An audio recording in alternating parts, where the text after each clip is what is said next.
Senhoras, senhores, queridas irmãs, queridos irmãos espíritas, caros amigos que nos acompanham pela internet, através da tvc.com, jovens, nossos votos cordiais de muita paz.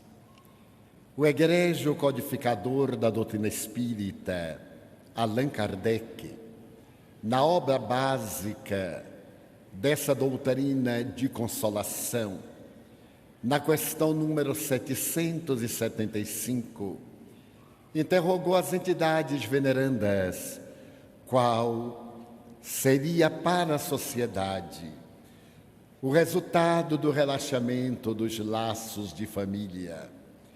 E essas nobres entidades responderam com firmeza: uma recrudescência do egoísmo. A família, indubitavelmente, é a célula básica do organismo social. A palavra família é derivada do latim famulus, que significa escravo doméstico. No período em que Roma distendia os seus limites através das primeiras conquistas pelo Lácium, todos aqueles que faziam parte do grupamento social, no qual se destacava um membro que aglutinava os interesses, denominava-se a esse grupo a família, que era de ordem patriarcal. Eram pessoas de diferentes clãs, que se encontravam submetidas à mesma diretriz, e entre esses, os escravos domésticos, os servos.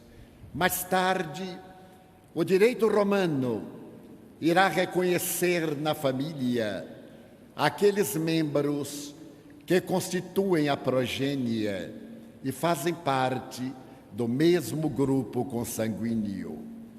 Posteriormente, a partir da Revolução Francesa de 1789, graças ao casamento laico, já que durante a grande noite medieval de mais de 1000 anos, o matrimônio tinha um caráter religioso e a família era constituída pelos membros que descendiam da união daqueles dois parceiros. Com a era pós-moderna, que se inicia logo depois da Revolução da França, vamos ter uma ideia de que a família é um grupo mais complexo, porque através da vinculação matrimonial de natureza laica, aqueles que são membros de um dos parceiros passam a ser também membros dos seus descendentes. Teremos aí duas famílias, aquela que é trazida pela ancestralidade da mãe e aquela que é resultado da ancestralidade do pai. A família, durante o século XIX, obedecia a padrões de rigidez e que a figura patriarcal exercia uma preponderância de natureza ditatorial, sendo a mulher até então considerada uma serventuária do homem, exclusivamente colocada a serviço da educação da progênie. Era o homem que administrava a família. Mais tarde, graças aos primeiros movimentos de libertação feminina, particularmente o do dia 8 de março de 1857, em Manhattan, nos Estados Unidos, quando 158 tecelãs revoltaram-se e saíram pelas ruas da grande ilha de Nova York, solicitando um pouco mais de justiça para com a mulher.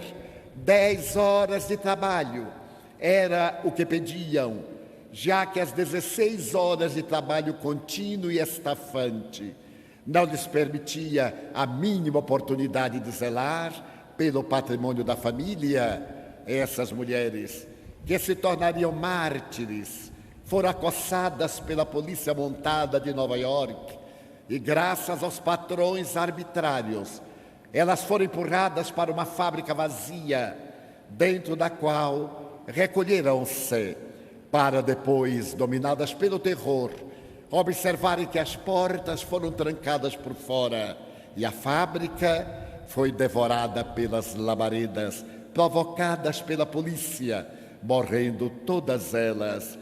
Razão pela qual o dia 8 de março, graças a uma ativista feminina, passou a ser o Dia Internacional da Mulher. O século XX vai encontrar a família ainda patriarcal, obedecendo aos padrões ancestrais da coroa britânica, o chamado perpétuo período vitoriano. Nesse largo período da Rainha Vitória, que governou por 60 anos, em cujo império o sol nunca deixava de brilhar. A família era uma aglutinação de indivíduos vinculados pelos laços da consanguinidade, mas obedecendo a padrões éticos de total desrespeito pelos códigos morais, porque o pecado, na época, não era a conduta reprochável do indivíduo, era o povo tomar conhecimento. Assim esteve a família, dentro do padrão do temor ao pai e da consideração pela mãe, que, sacrificada no lar, se encarregava das tarefas domésticas. No entanto, por volta dos anos 60, 70 do século passado, graças à rebelião que teve a oportunidade de iniciar-se na Universidade de Berkeley, na Califórnia, quando o notável filósofo Herbert Marcuse propôs aos jovens que não fossem para a guerra suja, como se houvesse alguma guerra limpa. Ele se referia à guerra entre os Estados Unidos da América do Norte, o Camboja e o Vietnã, porque esses jovens deveriam morrer nas florestas tropicais daqueles países da Ásia, que eles sequer sabiam da sua existência. Foi então, numa rua de São Francisco, também na Califórnia, que houve a primeira ocorrência em que os jovens disseram: não iremos à guerra. E utilizando-se de uma frase de Platão, em um período de belicosidade com Esparta, Platão, em Atenas, adotaram o grande símbolo de liberdade. Façamos o amor, digamos não à guerra. No entanto, a proposta de Platão tinha um sentido de natureza mais ética, que os jovens americanos abraçaram como slogan de liberdade. O eminente discípulo de Sócrates, dos jardins de Academos, propunha que os jovens atenienses não se preocupassem com a belicosidade de Esparta, tentassem pela arte, pela sabedoria, pelo conhecimento, tornar-se amigo e conquistar o espartano, não a guerra, mas a fraternidade, a solidariedade, o amor. Mas isso, aproximadamente 2.400 anos transcorridos, naqueles jovens que se sentiam estigmatizados, incompreendidos no lar, submetidos a códigos injustos, a punições perversas e a castigos físicos, que também eram defluentes da colocação religiosa das doutrinas dominantes, resolveram proclamar a sua liberdade e nasceu então o movimento hippieísta. Esse movimento, à medida que se expandiu, adotou as músicas que serviriam de base de estímulo de 4 jovens de Liverpool, na Inglaterra, 4 jovens ingênuos que, tomando de uma guitarra e de outros instrumentos, apresentaram melodias doces e provocantes, singelas, o seu barbeiro, o lugar em que faziam compras, e numa pequena ocasião de trabalho, numa discoteca em Liverpool, começaram o grande movimento que um dia tomaria conta da terra através do rock and roll e dos jovens Beatles. Os Beatles fascinaram o mundo e nesse mesmo momento a sua música, com a beleza lírica de John Lennon, com as mensagens doces da esperança, deveriam eles experimentar as injunções dolorosas da década de 60, a década revolucionária, sob o ponto de vista ético e sociológico da nossa época. Logo depois, uma jovem magra, que era modelo de modas em Londres, Mary Quant, resolveu levantar a saia feminina um palmo acima do joelho, dizendo que a dignidade da mulher não estava no traje. E a mini saia chocou a sociedade, abrindo espaços para novas colocações a respeito da indumentária, tanto feminina quanto masculina. Um outro jovem, caminhoneiro dos Estados Unidos, que parecia ter um molejo nos quadris, tomou da guitarra e o mundo jamais esqueceria Elvis Presley. A revolução tomou fôlego e em determinado dia de 1969, Woodstock, reuniram-se esses jovens, quase 900 mil, em uma fazenda nos arredores da Grande Maçã. E durante 3 dias e 3 noites de rock, de sexo, de drogas, rasgaram os padrões anteriores e abriram a era para o que eles desejavam fosse a liberdade, tombando irremissivelmente na libertinagem. Desse grande grito, nós vamos ver que a necessidade de reformulações ético-morais e sociológicas estará presente na boca dos hippies, quando dizem: a família é uma instituição ultrapassada. O casamento é uma instituição totalmente superada. Façamos sexo, procuremos o amor, não demos importância à guerra, nem à opinião pública. Então a sociedade contemplou algo extasiada, algo estarrecida. A debandada dos jovens que começaram as suas experiências com o ácido lisérgico, o LSD, depois com a maconha, mais tarde com a cocaína e logo depois com as drogas químicas, de resultados danosos para o cérebro, para a sociedade que hoje padece dessa terrível pandemia, que é nada mais, nada menos do que a toxicomania. A década de 70 encontrou a família destroçada, novos padrões de comportamento. O sexo, que estava recalcado, pareceu assumir a sua postura de libertador de consciências, gerando conflitos os mais profundos e transtornos de conduta os mais graves. Na década de 80, decepcionados, os jovens voltam do Afeganistão, voltam da Ásia, do teto do mundo, para onde fugiram a fim de viver as experiências alucinógenas, os estados alterados de consciência pela drogadição, e voltaram amargurados, com a alma despedaçada. Eles desejaram arrancar de si as origens, desejaram quebrar todo o patrimônio social, a conquista de 10 mil anos de ética, de civilização, de história, de cultura. Queriam voltar às origens ancestrais, ao primitivismo, o que nunca é possível, porque a sociedade não pode retrogradar.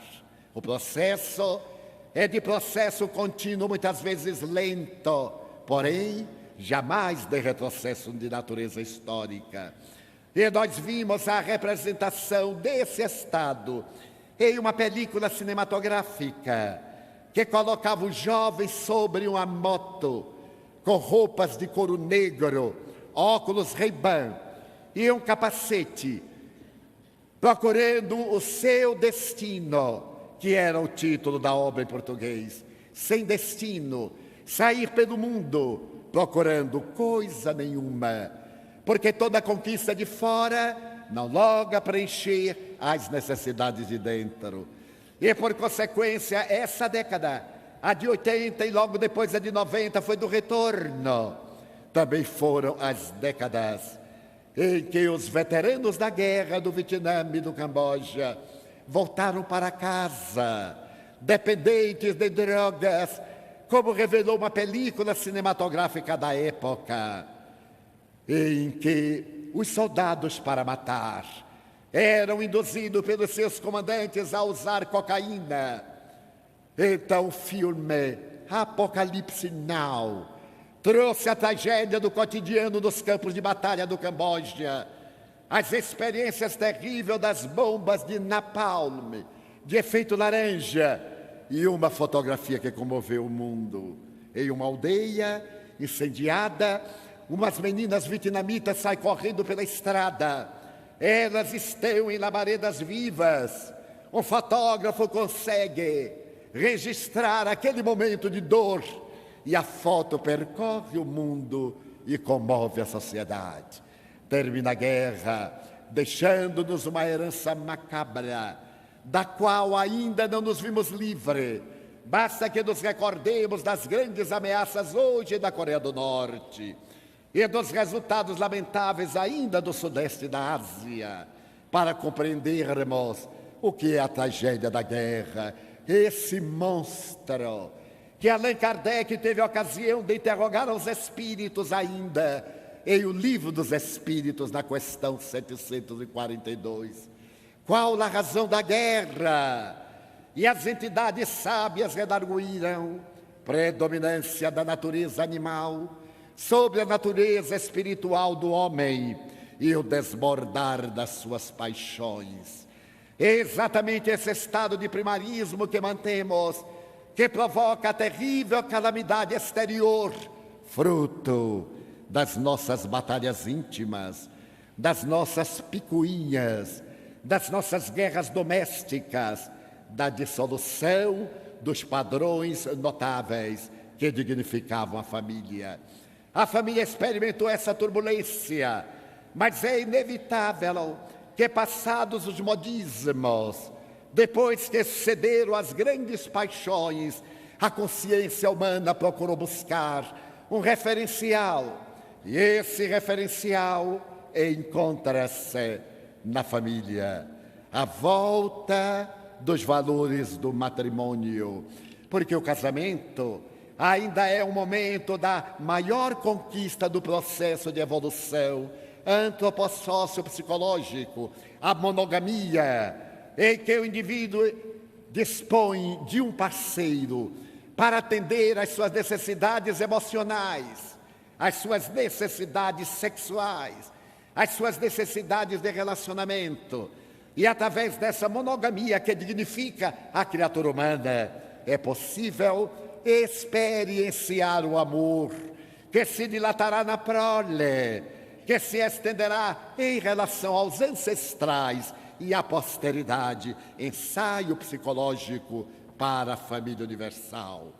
Ao lado do casamento que retorna, a construção da família, agora dentro de novos padrões, porque com o feminismo, também da época de 60, com a libertação da mulher dos velhos tacões, a necessidade de realizar-se, de demonstrar os seus valores internos, porque a diferença entre o homem e a mulher é somente de natureza anatômica e dos hormônios que os distinguem um do outro.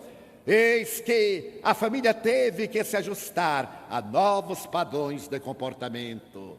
A mulher saiu, foi buscar também o seu herói oculto, esse herói arquetípico do pensamento junguiano, para demonstrar que se pode realizar plenamente, tanto do ponto de vista psicológico, sociológico, como daquele de natureza familiar. A mulher não deve ser apenas a mãe, a serva da casa, aquela sobre quem se derrubam todos os conflitos, e que tem por tarefa única educar, mas educar dentro dos padrões do temor, a nova mulher que lamentavelmente vai se desviando, graças ao erotismo exacerbado, transformando-se em objeto de prazer. Para ter 15 minutos diante das chamas e das labaredas dos holofotes, lentamente reconhece a necessidade de edificar para o seu próprio bem pelo impulso da maternidade, que ele dorme já sente a família dentro de padrões de respeito e de dignidade. Antes, o pai era o fornecedor. Ele se encarregava de colocar tudo dentro de casa. A mulher era a realizadora. Agora, ambos são responsáveis pela manutenção do lar. Cada qual contribui com a sua parte. E ambos são responsáveis pela educação da família. Ainda durante a década de 90 e no começo deste milênio, um velho chavão esteve destruindo as bases reais da família, procurando transferir para a escola o dever de educação. E no momento quando a mulher encontrou a necessidade da sua realização e pôs-se a trabalhar fora do lar para poder preencher o vazio que ficava no reduto doméstico, colocando pessoas remuneradas que jamais lograrão preencher a falta da presença grandiosa da maternidade. Esses indivíduos remunerados, nobres, dignos, que elaboram para ter o seu ganha-pão e manter também a sua família, não podem, nem jamais conseguem oferecer àqueles, à prole que se encarregam transitoriamente, o carinho, a segurança, a afetividade que a mãe, em particular, e o pai, em geral, conseguem transmitir. Aonde está aquela mãe que unia as duas mãos do filho e ele ensinava a dizer as palavras a respeito de Deus, que ele falava desse céu estrelado no qual nos encontramos e além da abóbada visível a presença do Pai Celestial.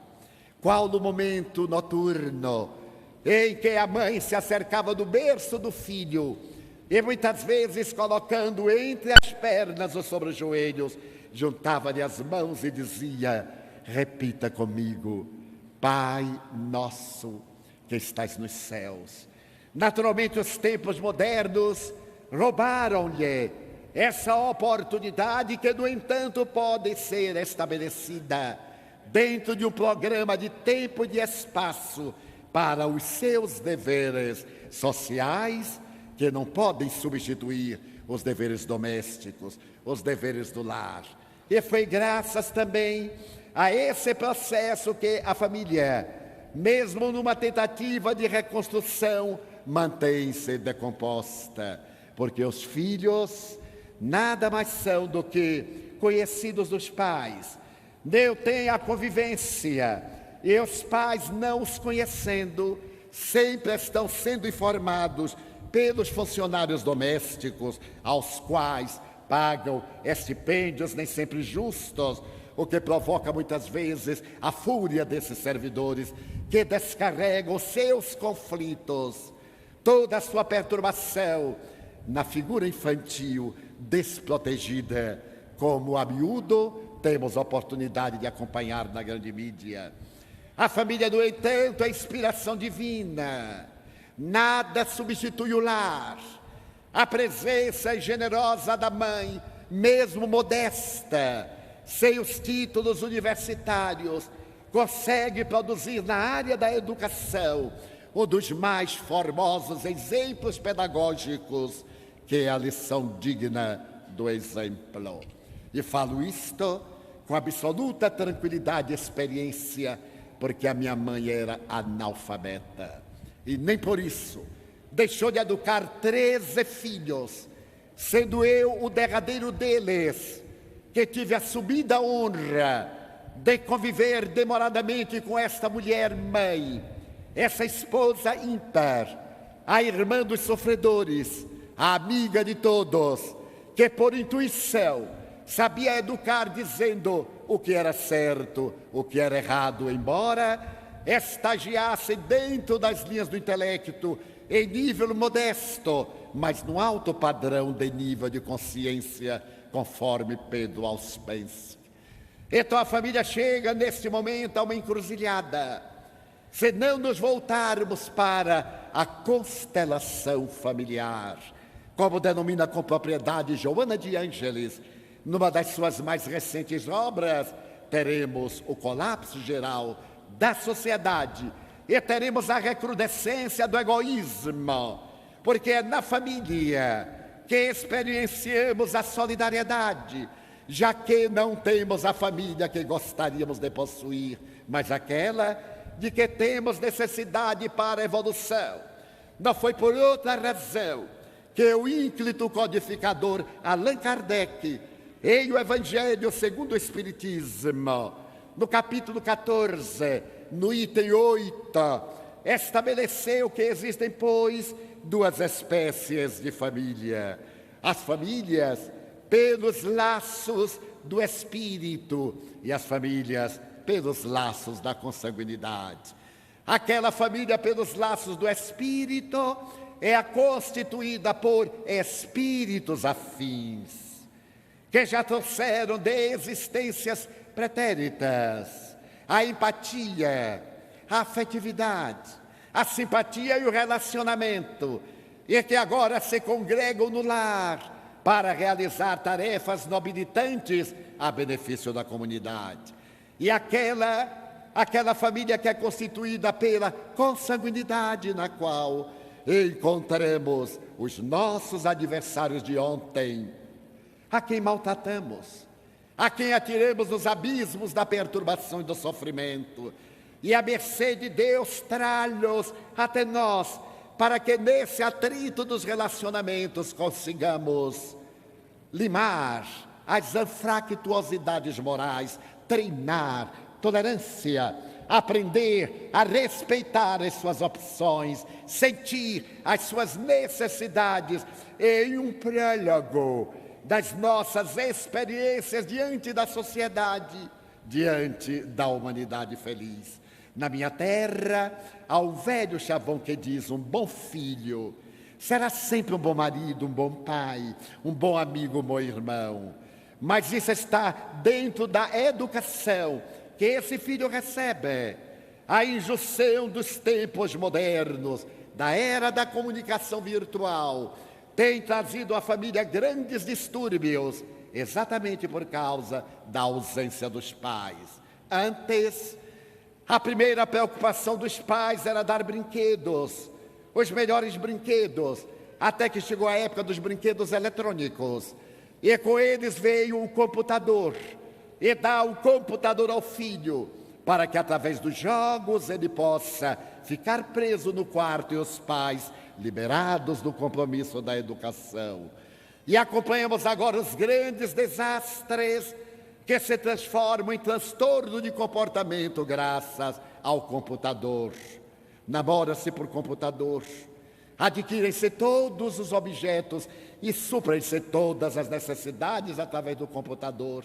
Programam-se assassinatos, suicídios, e as tragédias do cotidiano estão expostas no computador, em que a pedofilia e as demais aberrações dos transtornos do indivíduo, de natureza moral decadente e degenerada, vai atrair os nossos filhos, que nos escapam, como me disse um pai, de maneira gloriosa. Imagine que eu me comunico com meu filho pelo computador, eu no meu quarto e ele no dele. E eu perguntei ao insensato: e por que o senhor não levanta e não bate na porta do quarto do seu filho? O senhor sabe qual a cena que ele está acompanhando, qual o site que ele está abrindo e quais as lições que está recebendo? O senhor é responsável, porque o senhor é um adulto, o senhor já passou pela infância, pela juventude, mas ainda não traz as experiências do que aguarda a sua consciência quando descobrir a sua filha anoréxica, atormentada por esse transtorno de conduta que é defluente de uma moda em que a ausência total de gordura no organismo é padrão de beleza. O senhor então vai arrepender-se muito por não ter dado 20 passos e batido a porta do quarto do seu filho, para ao invés de mandar-lhe uma mensagem virtual, dar-lhe uma mensagem de afetividade, de calor, de vida, de que ele necessita, e como ele é órfão de pai, é adotado pelo computador, ele vai procurar outro pai no traficante de drogas, que irá suprir-lhe as carências através das alucinações, dos sonhos, cujos endereços ele encontrará em vários sites dos computadores, e a droga será entregue em casa como se pede uma pizza e se a recebe alguns minutos depois. Então a família encontra-se profundamente ultrajada, sendo necessária que uma visão psicológica, sociológica, religiosa como a do Espiritismo.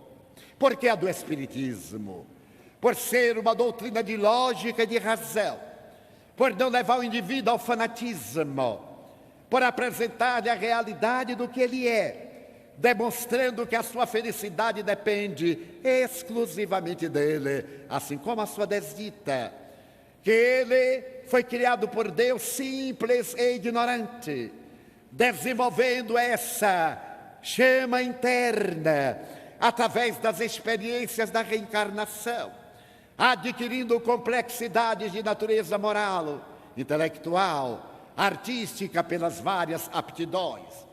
Então a doutrina espírita oferece-lhe o material para dizer-lhe que essa mãe negligente, essa mãe supermãe, essa mãe que o atormenta, é uma abençoada oportunidade no laboratório da vida para ele aprender a amar aqueles que são difíceis de amar. Dirá também a essa mãe que a filha rebelde, atrevida, que a agride, que a afronta, é uma adversária que Deus colocou nos seus braços para que o sentimento de maternidade corrigisse-lhe as imperfeições graves que foram desencadeadas pela sua negligência e experiência transata. A proposta da reencarnação, apresentada pela doutrina espírita, proporciona então à família esse reajuste necessário.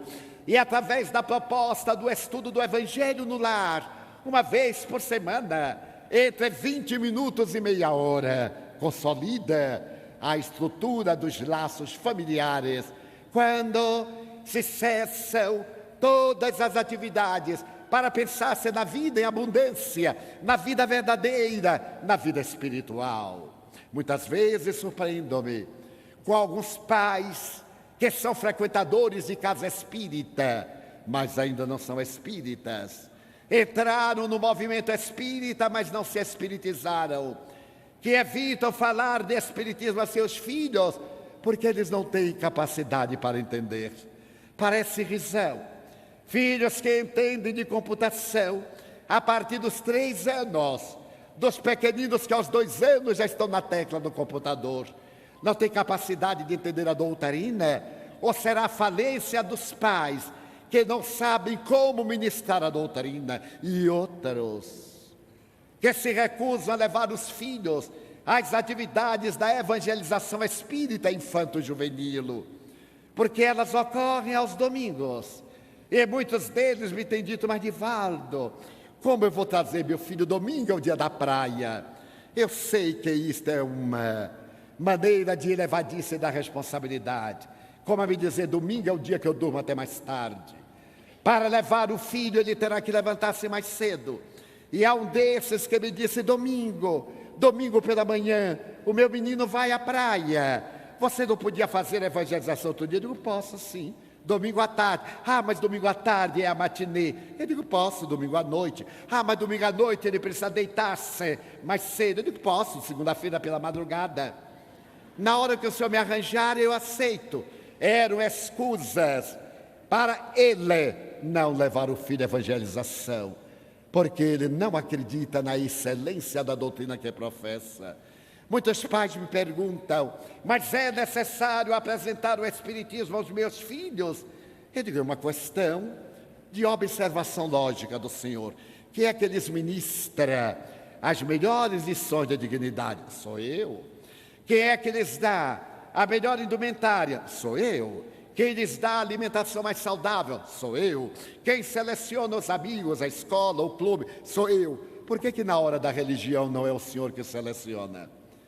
Deixar para que depois que se contaminem, venham a eleger a doutrina que será melhor para eles, isto não é liberdade, é irresponsabilidade dos pais.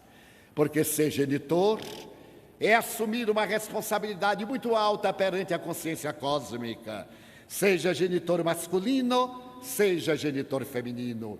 E no canhenho dos deveres do pai para com o filho está também a proposta de natureza religiosa, espiritual, para que ele dê alicerces para enfrentar as vicissitudes, quando os valores adquiridos no mundo não possam suprir-lhe as necessidades.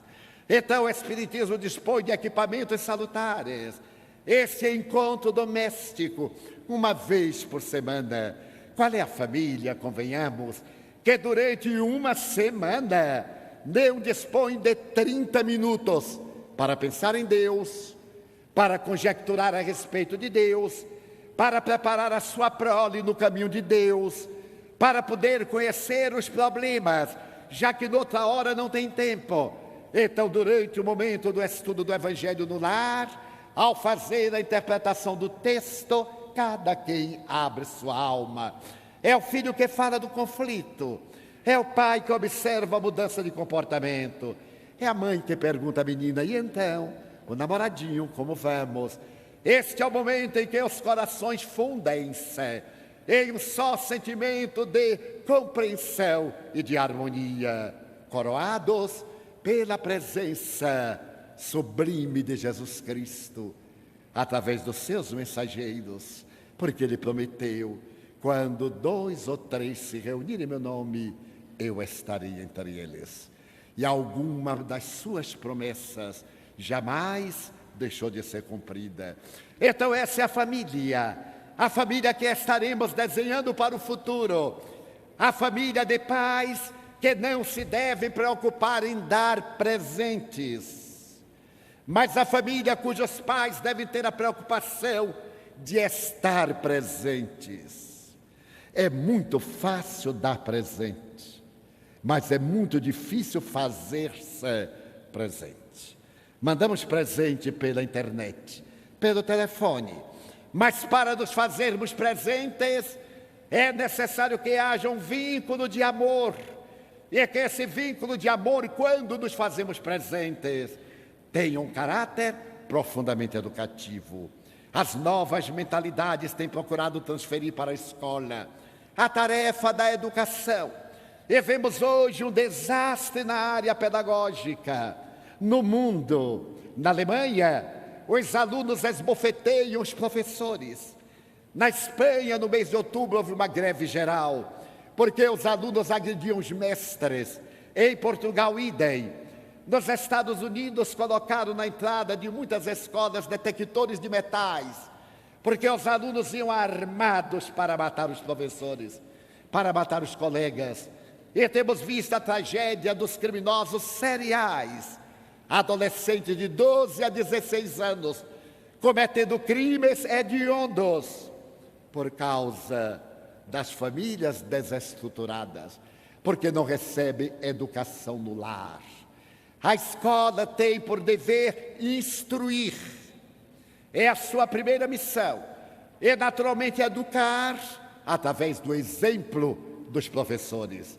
Mas se esses professores foram mal educados no lar, que podem transmitir em matéria de educação aos filhos que são relegados aos seus cuidados. Merece que nos recordemos, embora muito ligeiramente, da história da educação.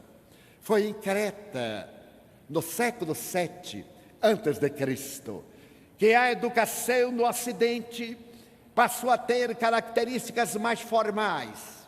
Em Creta, os pais encarregavam-se de cuidar dos filhos até os 17 anos. A partir daí, eles pertenciam à ilha-estado, que se encarregava de cuidar deles até os 27, quando deles fazia soldados. No Oriente, a educação era religiosa, era mnemônica. Era o estudo dos livros sagrados, através da repetição. Na Índia, na China, na Mesopotâmia, na Pérsia, em toda parte. Mas graças à filosofia que irá medrar no Ocidente, a educação parte de Creta para Atenas. Em Atenas, a educação é doméstica, é realizada pelas mães e pelas nutrizas. O pai é o fornecedor das necessidades domésticas para que não falte nada. Em Esparta, a educação é para o Estado.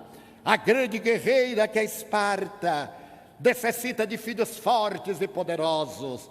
Eles nutrem a mulher para que possa dar ao Estado filhos saudáveis. E é exatamente em Esparta que virá a grande derrocada da guerra, rasgando ou riscando do mapa da evolução.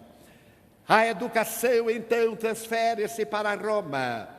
E desde o século VI antes de Cristo, Roma compreendeu que a tarefa da educação é doméstica, mas que a escola exerce um papel fundamental na formação do caráter do educando. E surgem as primeiras escolas públicas, 600 anos antes de Jesus. Mais tarde, graças às conquistas em vários territórios, a educação em Roma passa a criar a figura do professor, do pedagogo.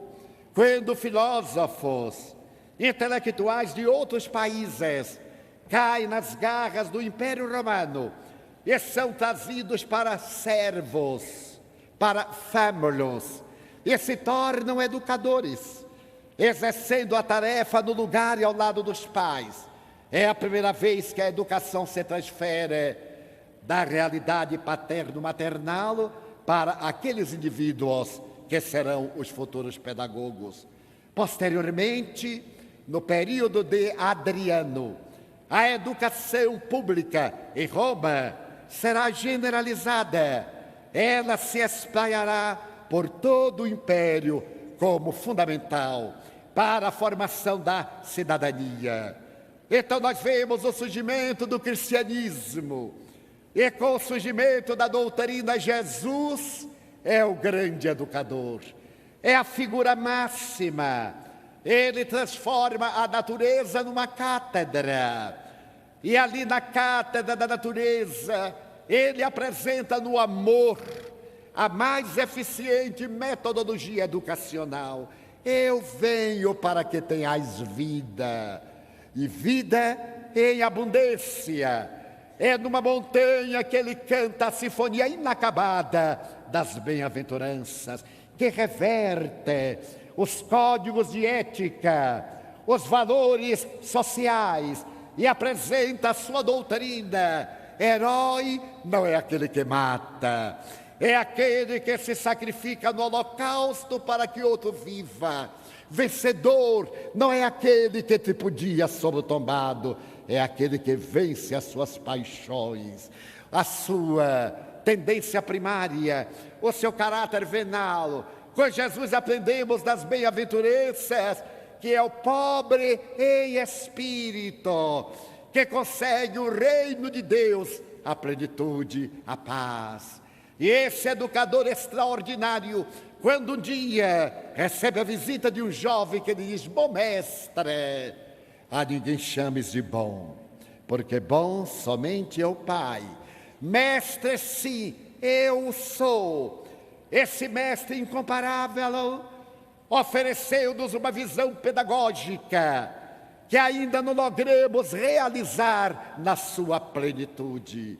Mas o curso da história é inevitável que prossiga.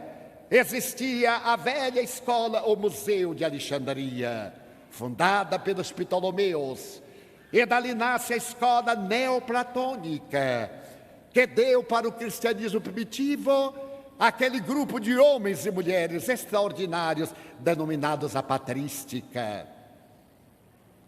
Santo Agostinho de Hipona, Proclus, Jámblico, Eusébio, Tertuliano com a sua apologética, e tantos outros. A intolerância clerical destruiu a grande biblioteca de Alexandria, que possuía a seu tempo 200.000 volumes, e que se refez, e mais tarde a intolerância muçulmana voltou a incendiá-la, porque segundo o califa fanático e perverso, se tudo que aí tem se encontra no Corão, é dispensável, queime-se. E se tudo que aí tem não se encontra no Corão, é desnecessário, queime-se. Sempre a humanidade encontrará esses tipos agressivos, instrumentos da destruição e da sua própria degradação. Mas a cultura não pode ser detida. E naturalmente, com o crescimento do cristianismo agora catolicizado, a educação passou a ser formal, religiosa. Era o latim a língua de comunicação vulgar entre as culturas. Por 1000 anos, a Idade Média perversa e sombria manterá a cultura catedrática, e que aqueles professores dirão: quando o sangue sai, o conhecimento entra. Era a apologia dos castigos físicos. Eu alcancei na minha cidade colocar caroços de milho no chão para o aluno ajoelhar-se, quando não era bem sucedido na malfadada aritmética, particularmente na tabuada de multiplicar. Então nós vemos a herança macabra prosseguindo, quando a humanidade recebe a presença do espírito notável Jan Comenius, esse educador tcheco-eslovaco, que sente a necessidade de educar pelo amor e propõe a metodologia educacional intuitiva. Já não se pode deter a marcha do conhecimento, porque logo depois das descobertas, da inauguração do século XVI, quando a ciência vai se apartando da teologia, e quando as doutrinas do pensamento filosófico adotam o comportamento atomista, materialista, em uma reação lógica contra o espiritualismo barato, fanático, de que se é obrigado a crer sem pensar, a educação estará agora nascendo através da figura extraordinária de um homem que nos deixa um grande legado, Jean-Jacques Rousseau.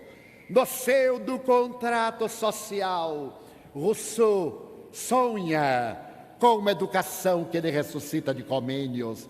E mais tarde, na sua obra, o Emílio, ele traça as melhores normativas da educação formal, educação no lar, educação também na escola.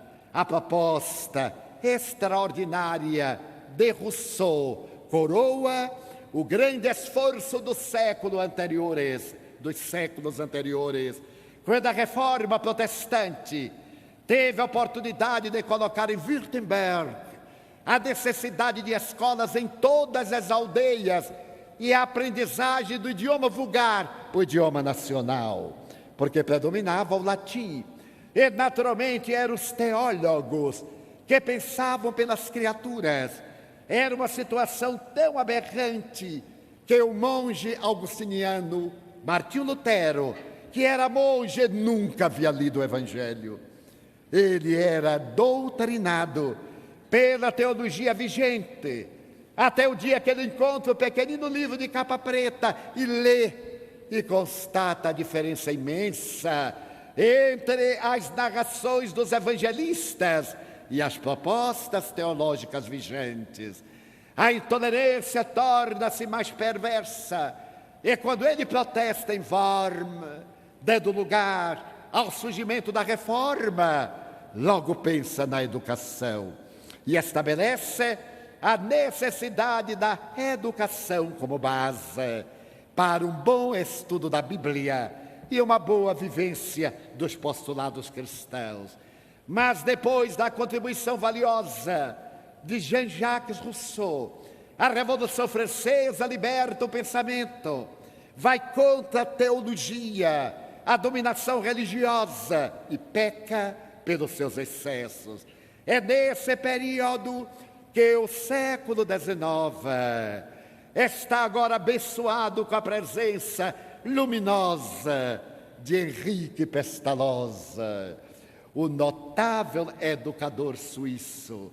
Este homem que no seu lar pega meninos de rua, sempre os ouve, a infância desvalida, porque sempre houve injustiças sociais, e leva para a sua casa, adotando-os docemente como filhos. Pestalozzi percebe que a criança não é um adulto em miniatura, é um ser em formação, e de que o conhecimento não entra com o sangue que sai, mas entra com o amor que penetra. Os seus melhores biógrafos sempre estiveram diante de uma colocação pestalozziana bastante complexa. Quando chegava uma criança nova no seu castelo em Yverdon, castelo que lhe foi emprestado por um nobre, para que ali realizasse uma escola, um lar de educação para europeus e americanos, ele ajoelhava-se para receber a criança. Só mais tarde é que psicólogos perceberam a intenção de Pestalozzi. A criança sempre olha para o adulto como o pigmeu olhando para o gigante, e sempre teme o adulto. É natural.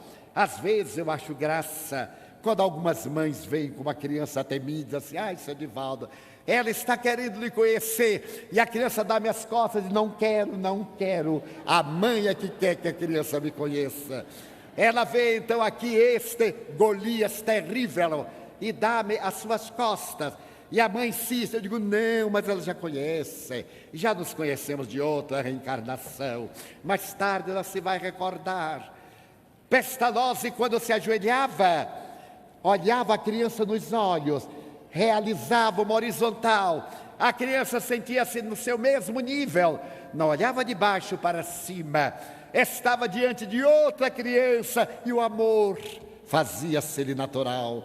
Foi ali em Verdun que o menino Hippolyte Léon Denis Arrivaille, trazido por sua mãe da cidade de Lyon, irá encontrar no exemplo de Pestalozzi, por sua vez que se dedicava ao exemplo de Jesus, já que era protestante, as bases de uma educação formal, de uma educação digna, para implantar na França, a posteriori, a partir de 1828, quando ele inaugura o Instituto Pestalozzi, e mais tarde, quando inaugura um outro instituto, na Rua de Sèvres, número 5, edifício que hoje não existe mais. Ali o futuro insigne Allan Kardec, o professor Hippolyte Léon Denis Arrivaille, em Verdun, encontrará o exemplo da verdadeira educação, da educação integral, a instrução ministrada pelo mestre e a educação do mestre, que é quase um pai, da sua mulher, que é quase uma mãe, que toma das crianças e no regaço põe-nas a dormir, cantando velhas baladas que as enternecem. A educação prossegue. E nesse século XIX, graças à grande contribuição do método pestalozziano, nós iremos encontrar mais tarde na escola soviética, com os reflexos condicionados de Pavlov, novos métodos educacionais. Logo depois, com as experiências de Makarenko, outra contribuição valiosa, que vai desaguar na figura extraordinária da doutora Maria Montessori, ao criar, no ano de 1907, em Roma, a sua Casa dei Bambini. A educação que Pestalozzi tentou transmitir foi ampliada por Froebel, ao criar os jardins de infância. Foi recomendada pelo filósofo alemão Fritsch, que percorrendo a Europa falava do método pestalozziano, do amor à criança, da formação do seu caráter, como aquele que merece o maior contributo, e no Brasil, Eurípides Barçanulfo, em pleno Triângulo Mineiro, na pequenina Sacramento, espírita, ao lado de um sanatório de alienados mentais, erguer na alvorada do século XX o Colégio Allan Kardec, que até hoje é um patrimônio da humanidade. Homens que se fizeram extraordinários e mulheres que se notabilizaram foram alunos do insigne Eurípides Barçanufo, o extraordinário médium sacramentano, que era portador da faculdade de desdobramento da personalidade, de bilocação, de clarividência, de curas, que era portador de várias faculdades mediúnicas, porque é espírito de escola. Já viera ele de uma encarnação nobre na Suíça, para essa existência modesta, na pequenina Sacramento, ensinar-nos que a educação que começa no lar, na escola, deve receber o seu grande coroamento através da instrução que complementa as bases da educação. Mas também Anísio Teixeira, na Bahia, é claro, apresentando métodos admiráveis de educação integral. E mais tarde, a necessidade das doutrinas transversais na base da educação.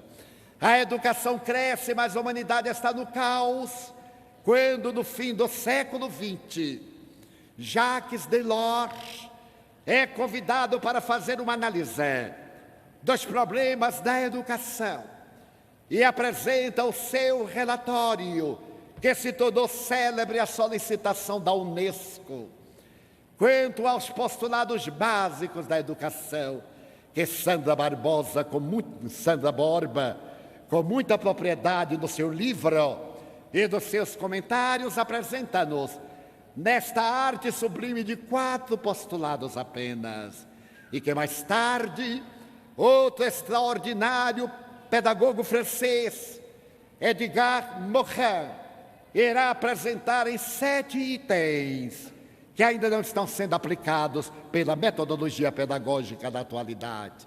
Educar é salvar, assevera o espírito Amélia Rodrigues, que foi educadora da terra. Mas educar evangelizando é iluminar a consciência para sempre. E esse trabalho é da família. Quando a família encontra-se estruturada para esse verdadeiro sentimento, a humanidade desenha o seu futuro em bases de santificação. Eu me recordo, por exemplo, de um vulto comovedor da história romana. A viúva Cornélia estava diante das damas ricas, as patrícias, que exibiam as suas joias.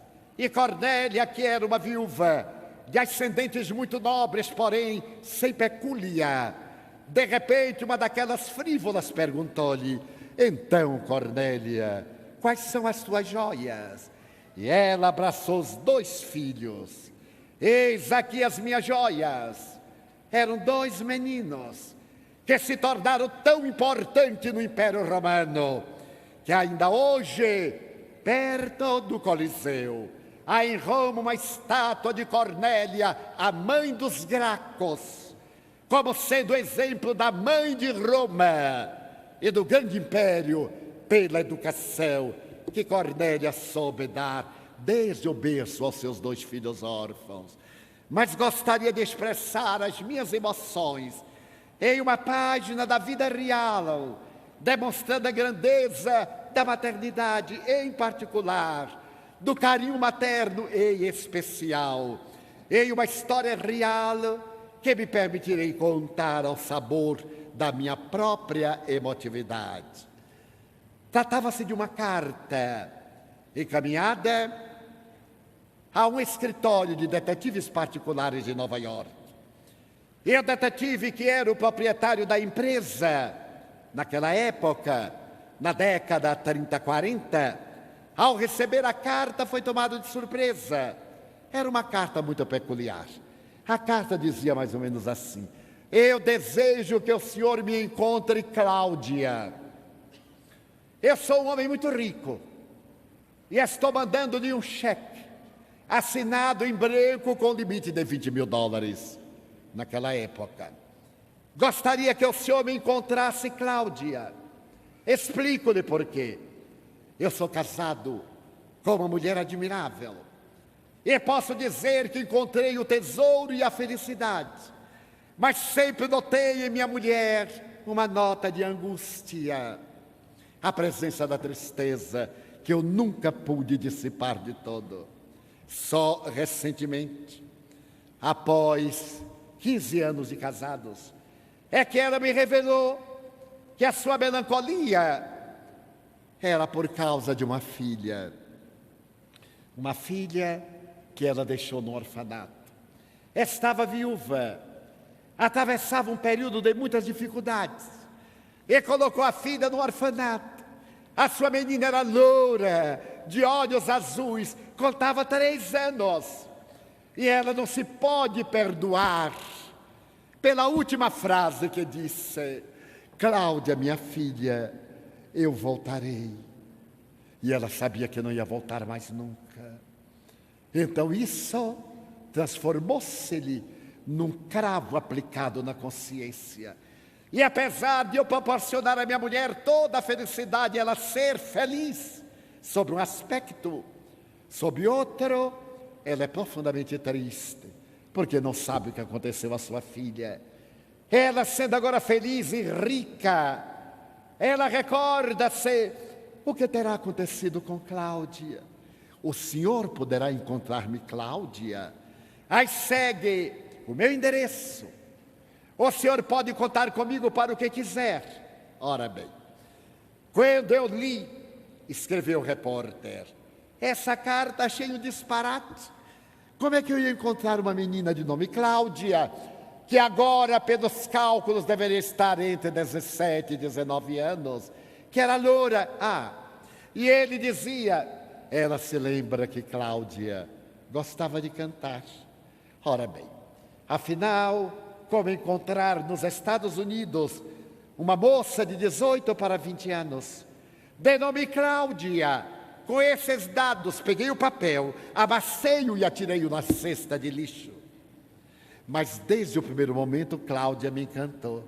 Era um desafio.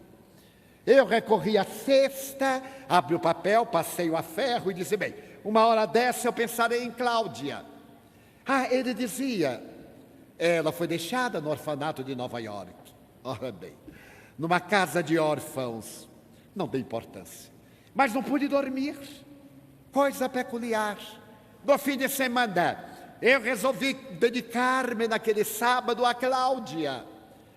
E procurei fazer, no setor de estatística, um levantamento das casas de órfãos e de adoção que havia em Nova York aproximadamente 15, 16 anos atrás. Um pouco mais, um pouco menos.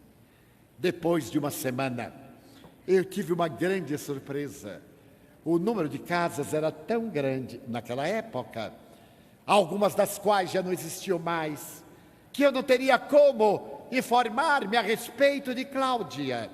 Joguei fora novamente a malfadada carta e logo depois fui buscá-la, porque Cláudia me fascinava.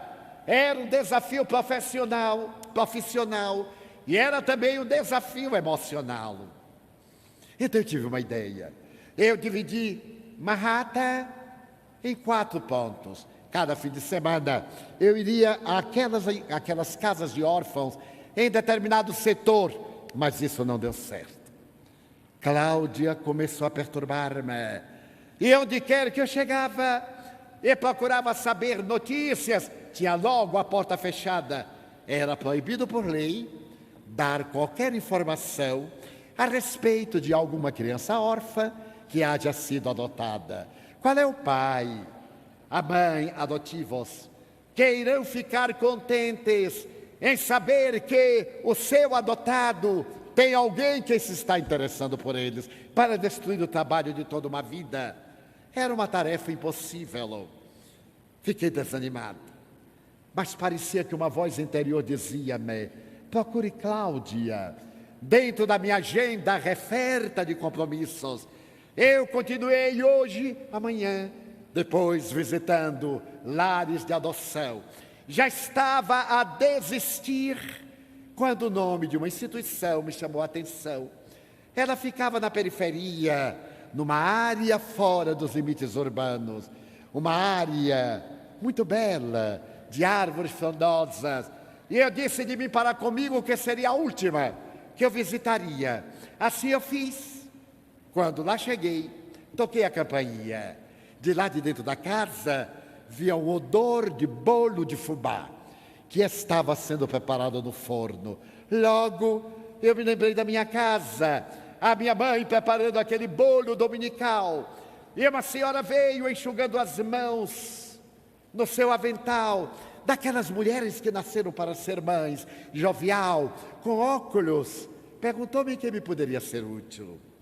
Eu então lhe disse em preâmbulo: senhora, eu estou procurando uma criança que foi deixada no orfanato entre 15 e 17 anos. A mãe está profundamente arrependida. Ela não deseja perturbar a vida de Cláudia, ela quer apenas saber se a sua filha é feliz. Será que ela deixou aqui uma menina de nome Cláudia? A senhora disse: cavalheiro, é impossível dar qualquer informação. O senhor acha que a minha memória é o quê? Nesta casa já passaram centenas de crianças que foram adotadas, crianças que foram abandonadas. Lamento muito, mas não quer tomar um cafezinho com um pedaço de broa de milho? Quem é que resiste a este convite? Ainda mais numa tarde de sábado de verão. Entrei, ela serviu-me, a criançada corria, como sempre. E ela perguntou: o senhor quer me explicar melhor? Eu lhe disse que era detetive particular, que estava ali a soldo de uma experiência, encontrar hoje uma moça que um dia fora deixada numa casa de adoção de órfãos, uma menina loura, de olhos azuis, que gostava de cantar, de nome Cláudia. Eu notei que ela teve um choque, e que dissimulou nada muito bem. É desse momentinho que eu vou ver algo que está no fogo, porque as mulheres têm desses ardis, elas nunca são diretas, mas na sua forma sutil, elas conseguem enlear até a própria divindade. Por isso que Deus fez a mulher depois do homem, porque se a fizesse antes, não se faria mais nada. Daí a pouco ela voltou e disse: bem, reatemos a conversa, como é mesmo?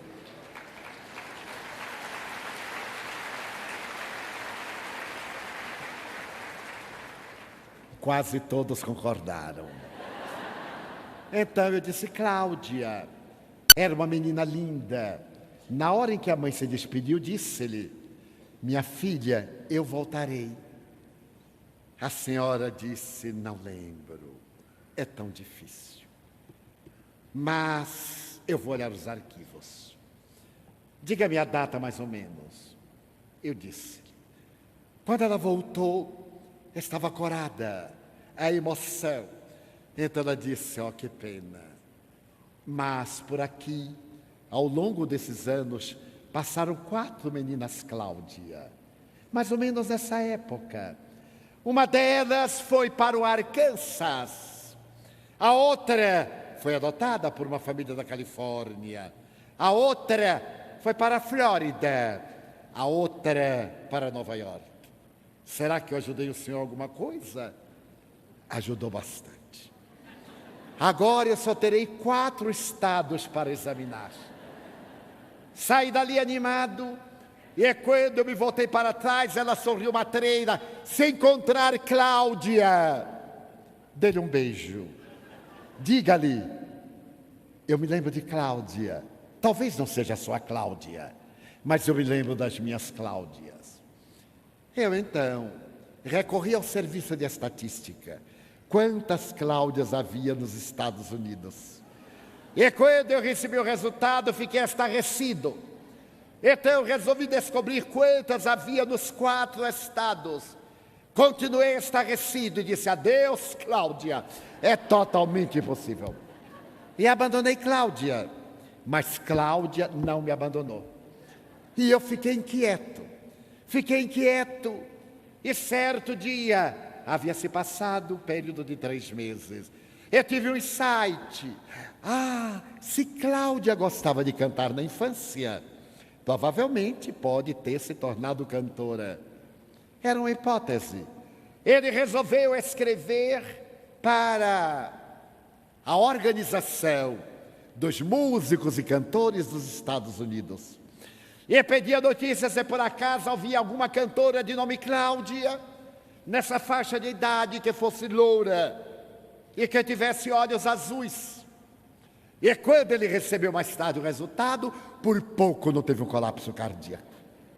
Havia uma Cláudia que morava em Los Angeles, na Califórnia, que era loura, que tinha olhos azuis e estava com 21 anos. Tinha que ser a minha Cláudia. Mais do que isso, ela estava registrada no órgão de cantores e de musicistas, porque no Natal, meses depois, ela viria cantar em City Hall, no grande auditório da Radio City Hall de Nova York. Então o coração dele pulsou. Ele voltou a escrever para a organização para que ele desse alguma dica. E disseram que ela estava na cidade Y, ao lado de Los Angeles, cantando em um café-concerto. Ele não teve dúvidas. Na primeira oportunidade viajou do leste para o oeste, e quando chegou a Los Angeles, identificou o local, e no sábado à noite, ele estava sentado numa mesa defronte do pano de boca do palco. Mas antes ele estivera na porta do café-concerto, e ali no pôster, vestida em tule azul, o cabelo louro trabalhado como de uma deusa com rosas, estava Cláudia. Ele olhou e apaixonou-se por Cláudia. A beleza dela, os olhos profundos, mergulhados no infinito. Era natural que ele estivesse na plateia, numa mesa. E quando o pano de boca se abriu, Cláudia começa a cantar. Era uma voz doce, coloquial, harmônica, rica de emoções. Falava de uma saudade infinita, dessa saudade que podemos chamar melancólica, reminiscência possivelmente de existências anteriores. E cantou, e ele ficou encantado. Quando terminou, ele chamou um garçom, fez um bilhete a Cláudia e mandou pelo garçom. Pediu que entregasse a estrela e deu-lhe $20. O garçom piscou o olho. Por que o garçom piscou o olho nessas ocasiões? Ele não sabia por quê. Daí a pouco o garçom voltou e disse: a estrela está esperando. E piscou o olho. Ele levantou-se, chegou ao camarim, ajeitou a roupa. O homem tem isso. Quando começa a namorar, bem, no tempo que namorava, agora quando começa a terminar, ele se ajeita o cabelo e então toma aquele ar de Robert Taylor e se aproximou, bateu a porta e teve um choque. Uma voz metálica lá do fundo dizia: entre. Porque ele havia colocado no bilhete, de maneira afrontosa: necessito falar-lhe sobre sua mãe. Então, quando ele entrou, ela estava sentada lá no fundo. Sobre os ombros estava com uma mantilha. Ela tricoteava de vista baixa. E disse: seja breve. Já telefonei para casa e mamãe me disse que não mandou ninguém falar comigo. O senhor deve ser um chantagista. A minha secretária está aí esperando qualquer instrução para telefonar à polícia. O que é que o senhor deseja saber? Cláudia, eu vim falar com você a respeito de sua mãe, mas mamãe me disse que não mandou ninguém falar comigo. Cláudia, eu não me refiro à sua mãe adotiva, eu me refiro à sua mãe biológica. Ela tremeu, eu percebi. Não tenho outra mãe, senão a minha mãe que está em Osmond. Cláudia, eu sei que você tem outra mãe, Eu estou aqui na tarefa de identificar você, porque sua mãe hoje é uma dama da sociedade, é uma mulher rica e profundamente feliz. Ela deseja saber apenas isto que eu lhe vou perguntar. Você é feliz? Cláudia ficou muito pálida e respondeu: diga a essa mulher que eu sou profundamente infeliz por culpa dela. E que se ela tentar procurar-me, eu denunciá-la-ei à polícia por abandono. Ela está querendo destruir a minha vida pela segunda vez. Fora daqui. Eu havia encontrado Cláudia em circunstâncias muito difíceis. No dia seguinte, quando Cláudia estava no concerto, eu tive uma ideia. Fui visitar os seus pais adotivos. Quando lá cheguei, fui recebido pela senhora. Ele disse com toda franqueza: eu venho aqui por causa de Cláudia. Ela pareceu não entender. É que eu sou detetive particular e a mãe de Cláudia deseja saber se ela é feliz. A senhora disse: mas sou eu a mãe de Cláudia e não conheço o senhor. Madame, eu me refiro à mãe biológica de Cláudia. Eu sei que a senhora é a mãe adotiva. Ela tremeu e gritou: John, venha depressa que aqui tem um homem estranho. O senhor desceu calmo, mandou-me entrar e perguntou-me de que se tratava. Eu relatei toda a história. Eu já encontrei Cláudia. O que a sua mãe necessita de saber é se agiu certo ou se agiu errado ao deixá-la. Então ela quer saber se Cláudia é feliz. Então a senhora disse: minha filha é muito feliz. Não é, senhora, porque ela odeia a sua mãe biológica. E quem odeia não é feliz. Não, mas, senhora, pergunte-lhe quanto ela odeia a mãe. A senhora ama a sua filha mais do que a vida. Então, ajude-me a tornar Cláudia feliz. A senhora levantou-se e, torcendo as mãos, ela disse: porque Deus faz isto comigo. O sonho da minha vida era ser mãe. Johnny e eu desejávamos ter um filho e nunca conseguimos. Então, eu resolvi procurar uma criança para adotar. E resolvi com ele fazermos uma estratagema. Viajaríamos por longos meses e quando voltássemos a Los Angeles, traríamos uma criança adotada dizendo: é nossa filha, é nosso filho. E fomos a uma casa de órfão em Manhattan. Nós havíamos conseguido uma criança de 3 dias, com as características que havíamos estabelecido. Já estávamos viajando há mais de 6 meses. No momento em que eu fui assinar os documentos, a senhora que tomava conta da casa de adoção disse: que mundo paradoxal. Os senhores loucos por um filho. Olha aquela criança sentada ali na porta desde ontem. A mãe é uma perversa. Trouxe-a, entregou-me todos os documentos que o juiz lhe forneceu para que eu arranjasse uma mãe, um pai adotivos.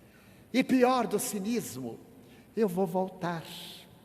Ela sabia que não ia voltar nunca, e a criança que a ama está ali. Ontem, para tirá-la para dormir, foi uma dificuldade. Venha, meu bem. Não, mamãe vai voltar. Eu estou esperando mamãe. Eu tive que usar de recurso, mas mamãe foi para o hospital. Mamãe não vai poder voltar agora.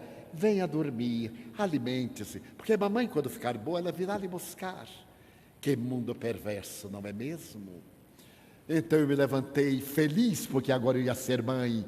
Meu marido estava assinando documento, me aproximei da menina e perguntei: como é seu nome? Cláudia. Cláudia, o que é que você está fazendo aqui? Estou esperando mamãe. Ela foi se operar, senhora, e ela disse que volta. Eu estou esperando que ela volte. Eu senti uma ternura. Eu disse: Cláudia, mamãe vai demorar bastante, minha filha. Sabe, as operações demoram. Você já montou em algum pônei? Você já correu? Não, nossa casa não tem quintal. Cláudia, você gostaria de viajar de avião? Oh, Cláudia, eu moro do outro lado, na costa oeste. Você gostaria de ficar na minha casa até sua mãe voltar? Quando sua mãe voltar, você vem para casa. Então lá tem praia, você vai poder correr. Oh, senhora, e a mamãe vai voltar? Vai, filhinha. Senhora, eu quero adotar esta menina. E ali fizemos a troca e eu trouxe Cláudia. Quando chegamos a Los Angeles, nós descobrimos que Cláudia era portadora de uma enfermidade ocular e que ia ficar cega. Lentamente, nós procuramos os melhores especialistas dos Estados Unidos e da Suíça. O diagnóstico era fatal: Cláudia ficará cega. Então começamos desde logo a ensinar-lhe o braille, a colocar professores especializados. Ensinamos-la a cantar, a tocar o piano. E Cláudia lentamente foi indo e ficou cega. Mas preenchemos a sua noite com a luz da arte, da alegria e da beleza. No começo ela perguntava: senhora, quando é que mamãe vai voltar? Breve, meu bem. No dia seguinte: mamãe, breve, meu bem. Até que um dia ela me perguntou: senhora, mamãe não vai voltar nunca, não é? É, meu bem. Senhora, você permite que eu lhe chame de mamãe? Permito, meu bem. E agora que minha filha vai debutar, essa mulher quer arrancar-nos a felicidade. Oh, senhora, não exatamente assim. O meu estratagema é o seguinte: Cláudia tem da sua mãe a mágoa, mas não sabe a razão porque a mãe a abandonou. Eu poderei fazer que a mãe venha ter com ela. Elas terão um diálogo. As mágoas se dissiparão ou se tornarão perpétuas. Ajude-me a tornar sua filha feliz. A senhora conversará com Cláudia. Pela felicidade de minha filha, eu conversarei com Cláudia. No dia seguinte, estávamos em reunião, seus pais, Cláudia e eu, e ela, de vistas baixas, disse: senhor, o senhor não sabia que eu era cega. Quando o pano de boca se abriu, eu estava lá. Ele se fechou, eu lá, porque é a minha secretária que me conduz. E ela me abandonou porque eu ia ficar cega. Não há perdão. Cláudia, dê-lhe uma chance. Eu mandarei buscar sua mãe, o marido dela. Alugaremos aqui, na praia, uma suíte para seus pais e a outra suíte para ela. E vocês terão uma conversa e tudo se acaba. Você aceita? Aceita. Para dizer a essa miserável que me tornou profundamente infeliz, quanto ela é responsável pela minha dor. Foi uma semana. Conheci a mãe de Cláudia e o seu marido. Coloquei-os, a ambos casais, nas duas suítes. Na hora que eu fui buscar Cláudia, ela estava com o vestido de chiffon rosa, o cabelo trabalhado com rosas. A mão estava gelada. Ela me disse assim: não me aproxime muito daquela mulher, por favor, vá na frente. Eu lhe seguro o cotovelo, é assim que os cegos andam. Havia amargura. Toquei a campainha da porta. O marido da mãe de Cláudia abriu. E lá no fundo, em uma cadeira de rodas, uma mulher veneranda e bela, vestida de tule negra, com uma mantilha veneziana sobre a cabeça. Quando fomos anunciados, ela estendeu os braços: minha filha, Cláudia, minha filha. E Cláudia disse baixinho, longe dela. Eu fui me aproximando, uma força magnética. Eu me fui acercando e a mãe chorava: Cláudia, minha filha. Até que eu me aproximei e ela disse: abaixe-se, minha filha.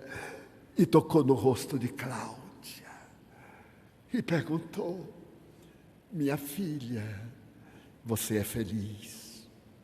Não, eu não sou feliz.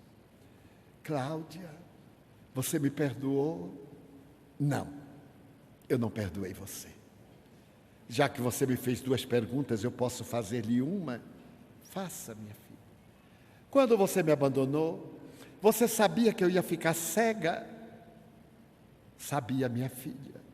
Você me abandonou, sabendo que eu ia ficar cega, na hora que eu mais necessitava de você.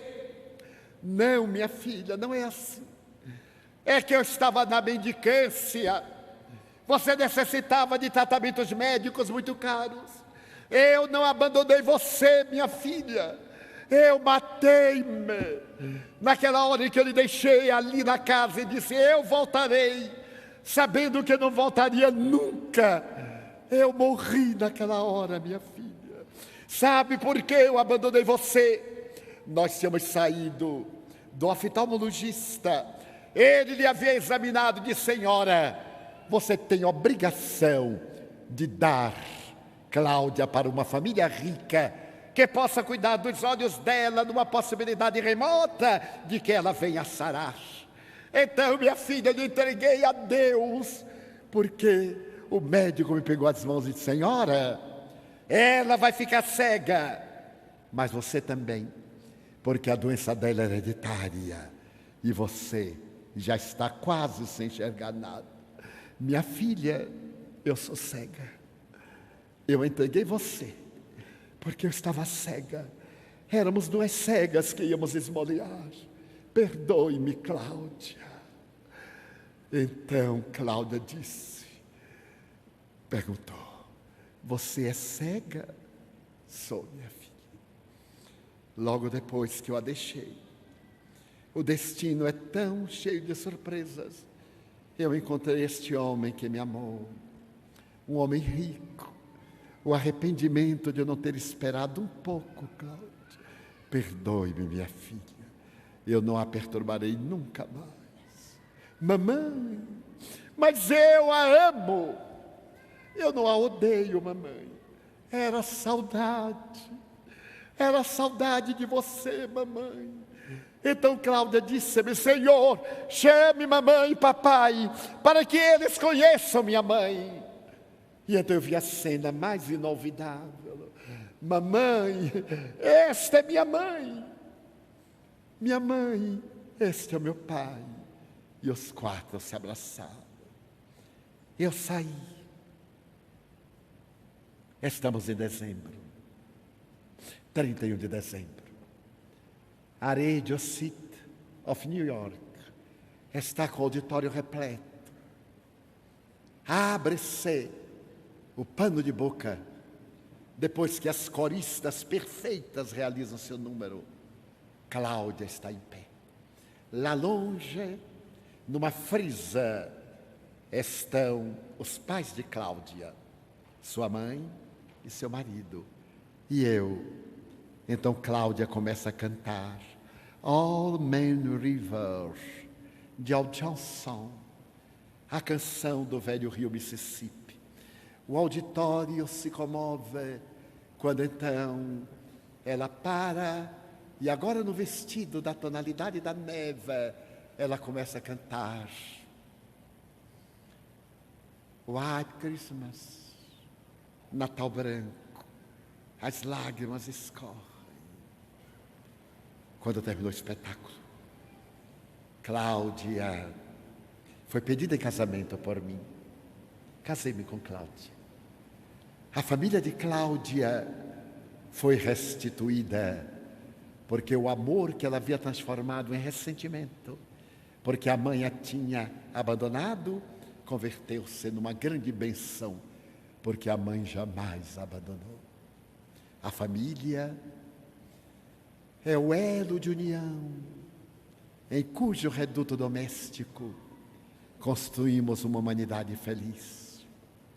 Seja qual for a problemática no lar, o desvio do filho ou do genitor, o amor consegue a terapia sublime de modificar tudo. Quando a família realmente encontrar na estrutura da compreensão, do perdão, do amor, que a educação formal e real pode dar, todos seremos felizes. Muito obrigado.